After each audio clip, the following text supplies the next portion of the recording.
Swiftie. I get into it with my daughter Lucy all the time about she Taylor loves Swift. T. I know Swift. she does. That's the problem. She's All always right. so excited.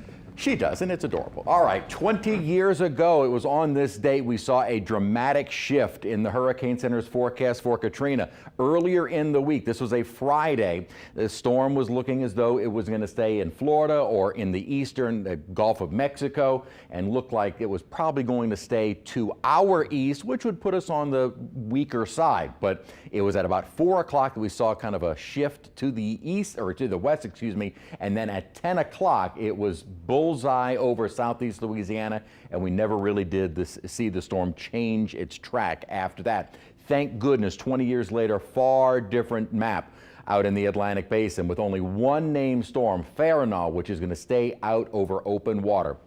The only area that I may be watching in the coming days is in the Gulf waters, really probably more so in the Atlantic. These are our fronts that keep moving offshore, which is not a bad thing. It brings in the drier air, may help to cool us down a little bit going into later in the weekend. Chance of rain on Friday with the front, but once it stalls, it may try and develop a little broad surface circulation. Notice the Euro kind of taking a little feature very quickly up toward the northeast. So if something were to form, it looks like it would be more in the Atlantic part of the Gulf Atlantic Basin, and then quickly move up toward New England and wouldn't be a threat at all. The Gulf remains quiet.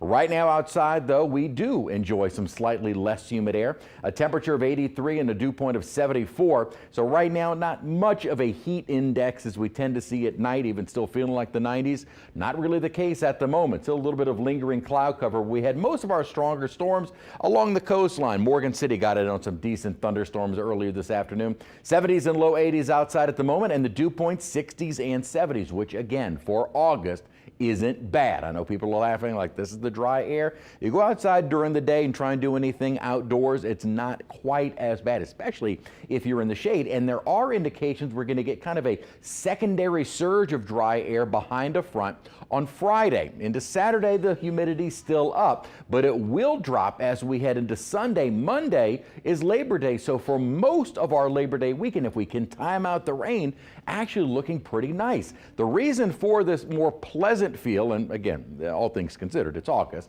is this upper pattern, and this upper troughing brings in drier, milder sometimes air from up north and brings it down to the Gulf Coast. If this pattern continues deeper into September, we're talking real cold fronts, and I'm hoping this is a sign of maybe we will start tapping into those cold fronts earlier in the season.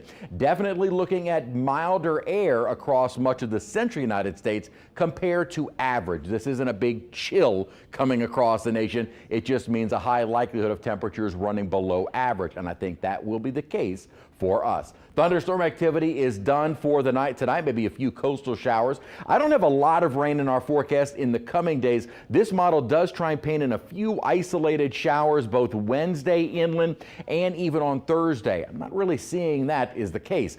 Definitely by Friday, as our cold front starts to approach, this will be the better chance of rain Friday and into Saturday morning. If we can time it out well, then most of the weekend does look to be okay. 90 degrees our high for the next couple of days with our rain chances, again, isolated. Better rain chance Friday into Saturday. Then with that second front moving through, less humid and highs in the 80s through most of our Labor Day weekend.